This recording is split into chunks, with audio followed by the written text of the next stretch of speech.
Hello and welcome to this week's Ask EMBN, where today we'll be talking about pressure, pricing and life-changing trips. So let's start off with some classic pronunciation or mispronunciation of people's names from around the world. We've got Dan Rash today. Hi EMBN, I have a Giant Stance E Plus and want to know how much PSI you recommend in the front and the rear tyres. Thank you. So many things to talk about. I mean, how much do you weigh, Dan? Yeah. Are you running tubed or tubeless? And what type of terrain are you riding in, basically, right? Yeah, I think as a rule of thumb, I run around sort of 30 PSI for the sort of riding I do and where, you know, the terrain I ride and the weight that I am. I run a tubeless setup on my bike with 2.8 tyres, quite an aggressive tyre. Steve, I hear that sometimes you run about 40 PSI for riding your bike park. Yeah, for like doing all the big stuff, I run a harder tyre pressure up to 40 PSI, but that is like the high end of the spectrum. I think the lower end of the spectrum is about 20 PSI. So if you could aim between that, sort of around 30 and low 20s. Yeah, I think if you're up to, say, 200 pounds, that's about 90 kilos, you can go between 20 and 26 PSI.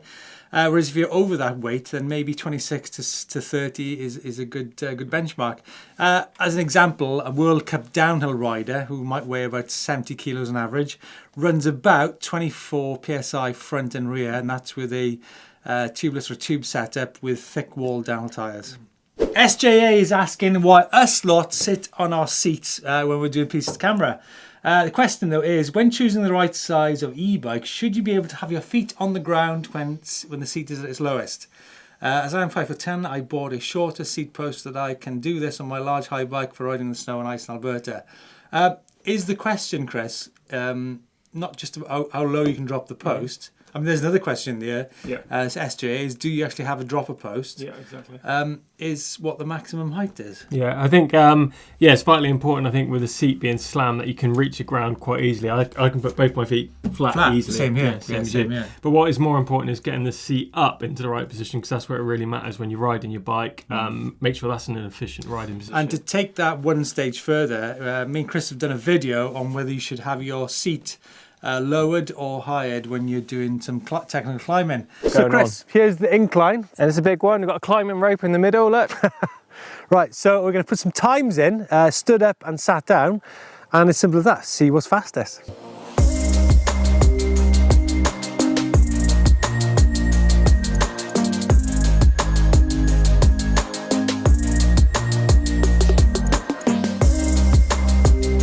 So Evan BROM says that he's tried an eMTB for the first time and loved it. Nice one, Evan. Good choice. However, it is hard to justify the £5,000 price unless I can get another use out of it. Could I use a full suspension eMTB for a flat paved commute? What adjustments would I have to make, i.e. extra wheels, tyres, suspension lockouts, etc.? Ooh, good question. Well, I everyday commute into the office here on my Kenevo, so that's 180mm travel downhill e-bike, which is a load of fun, as you probably would have seen in my e-bike commute video.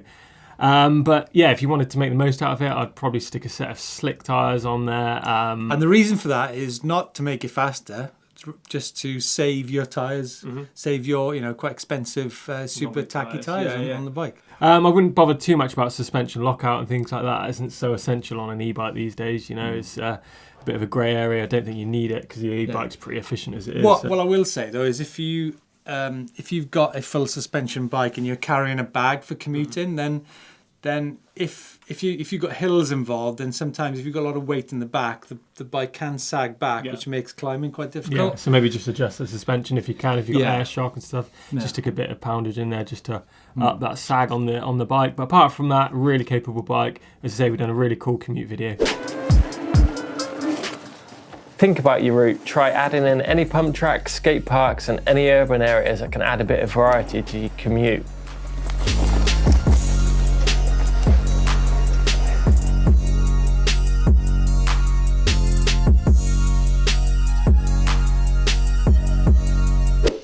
Topsey KRETTS. Topsey, good to see you again. Thinking of doing some crazy in my life. Do you know anybody who's ridden from Land's End to John O'Groats off-road as much as possible on an e-bike? Self-sufficient, camping out, etc. Can it even be done? Cheers. So, of course it can be done. Sounds like one of your trips. Just James. requires a little bit of planning at Topsey. So that means you are based in the UK. I don't know, but yeah, it's all a bit of planning. You know, you can probably do like 30 miles a day, or you can be doing more than that if you decide to stop for lunch and charge your battery up, and you know, make sure you have some lunch in a pub or cafe and don't just go in there and plug it in. Yeah. But yeah, it's all possible. I mean, have you seen the video which I did with Hannah Barnes into the wild? You've seen that one? You've done that one, and you've done a video on how to prepare for an epic trip and what to pack as well, haven't you? I think Land's End and John O'Groats is a little bit more involved than me and Dottie's overnight or I slept in the field. But you can sleep in a field. You don't have to go. It doesn't need to be expensive. You can take a sleeping bag, rough it.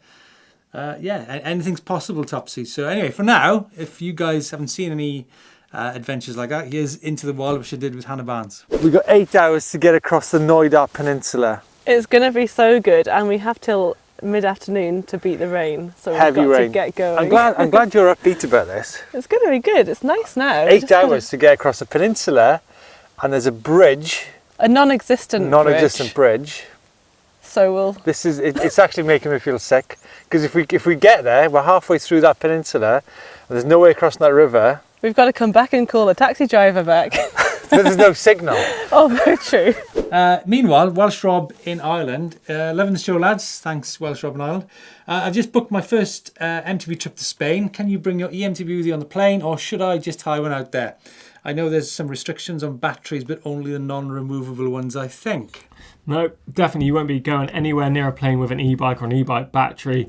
If you do want to take your bike... Whoa. You can go near a plane with an e-bike, as long as there's not a battery on it. Exactly, yeah, but just obviously leave that battery at home. Either try and rent a battery when you're out there, which is becoming pretty popular, especially in Europe, or the other option is obviously just to hire an e-bike while you're out there, but you definitely won't be able to travel with an e-bike battery. But word of advice is don't turn up to the airport with your e-bike having thought you'd removed the battery, because 3 times I've now been at the terminal building and realised that I'd left the battery in the bike, so I had to take it out last minute and take it back to the van. So yeah, it's I think there's plenty of options out there, and there seems to be more and more. Yeah, definitely, especially in Europe, it's quite commonplace now. But I think in Spain, let us know where you're going to in Spain. I know there's some locations in Malaga which do rent e-bikes, so it'll be probably a good option for you to do in that area.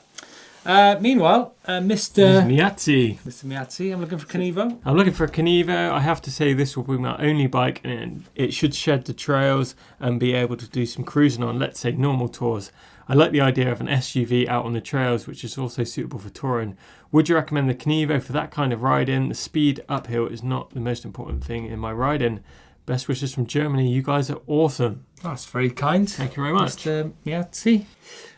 Kenevo's pretty versatile bike. Yeah, definitely. Isn't the fastest thing up the hill, but it's by no means a slouch. Whoa. Where did you get that idea from? It's not the fastest thing up the hill, is it? Hold on. Well, I've actually done a video which is Kenevo versus Levo. Right. And the Kenevo is actually the same time. Is it? Yeah. Same motor, I suppose. Same motor. I mean, obviously, it depends on the tyres. But is it faster down the hill?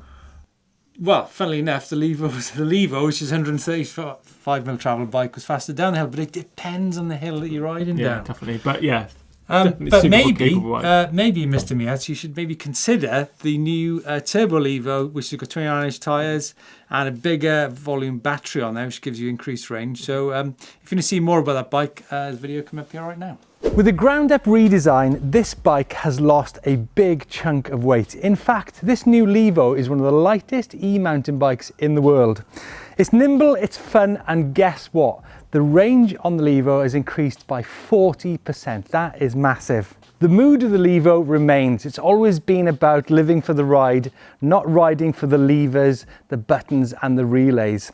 So you can still be minimalistic or modular. You can either have a clean cockpit or one with displays. The choice is yours. This from DEUS VULT. Hi, I was looking to buy an e-bike. I am more or less above average enduro rider, and I would like a bike that's agile. I am also not a fan of climbing, so battery life isn't important since I'll be going down most of the time. Well, if you really enjoy going down, then you'd have to have a battery that's going to let you get back up the hill. So a battery is important on an e-bike. If you're talking about a bike that's agile, that comes from such things as the suspension tune and the suspension design on that bike, which gives it a lot of progression. So it, you get a lot of feedback through your pedals. Comes down to such things as a chainstay. If you've got a longer chainstay, then a lot of your weight's going to be over the front. Where if you've got a short chainstay, it makes it far snappier in corners. As does the bottom bracket height. So if you got say a 100, I suggest maybe 160 mil definitely, bike. Yeah, short travel. Pretty good, good bike. And if you got a 160 mil travel bike, you should be looking at about a 340 milli bottom bracket, which means it's really kind of fast through the corners and you can get your weight down low. So many bikes out there, Chris. Yeah, I think 150. Yeah. You're looking at maybe a 65, 66 degree head angle on that bike. Yeah. Again, your size is very crucial to what type of bike you buy. Don't get fooled into the what people say is like buying a smaller bike makes it more agile. That's totally not true at all. So all those other things we talk about, like the chainstay, the bottom bracket, and the suspension tune, right? Exactly, yeah. It's pretty much, I think, if you find a bike that you like as a regular kind of bike, if you find some e-bike, relates pretty closely to that, it's going to be pretty agile out on the trail, something that you enjoy already. Try and find something with similar numbers in the geometry. FATBOYMTB. FATBOYMTB. Hey guys, it's snow season over here in the US, which means fat bikes. There's not a lot of e-fat bikes out there, but I see Norco is getting in the game. Can you find any information on the Norco Bigfoot VLT2 and give us your thoughts? What's your thoughts on fat bikes, Steve? You answer that question. We can, Chris. We can indeed. And we'll go straight to the Norco website, which shows this very fine-looking bike. It does look good. That's a nice-looking bike, right? Again, all the usual details apply. How tall are you? How much do you weigh? In terms of what size bike to get. I can see it's got a Shimano E8000 there. But what gets it for me is that in the description it says it's got the Manitou Mastodon Pro suspension fork, which offers 100mm of cold weather compatible travel. That's good, isn't it? Yeah, so this is a cold weather bike. So that's quite important. And big 630 watt hour battery as well. Again, so which says we've got cold weather tested. That's 630 watt hour battery. Batteries don't like the cold, so to have all those equipment on that fat bike, so it's obviously designed for purpose. So looking good. Do you know what? I'm glad I don't have to ride in the snow all the time, but I think a bike for riding in the snow that looks like it does look really good. It looks a nice bike, right? It does look good. It's a great looking bike. Graphics all look good. Frame looks really nice. It's a really good looking fat bike for sure. Definitely. I think one of the best I've seen out there, actually, Chris. Yeah, it's got to be. That's it, guys. Thanks for your comments, and don't forget to give us some more comments. Topsy, I'd like to see how your trip goes from Land's End and John O'Groats. And if you want to see more about the comparison between a 180mm travel bike and a 130mm travel bike, there's the video which I did, Levo versus Canevo, just down by here. Until then, don't forget you can like, share and subscribe to EMBN, and we'll see you next week.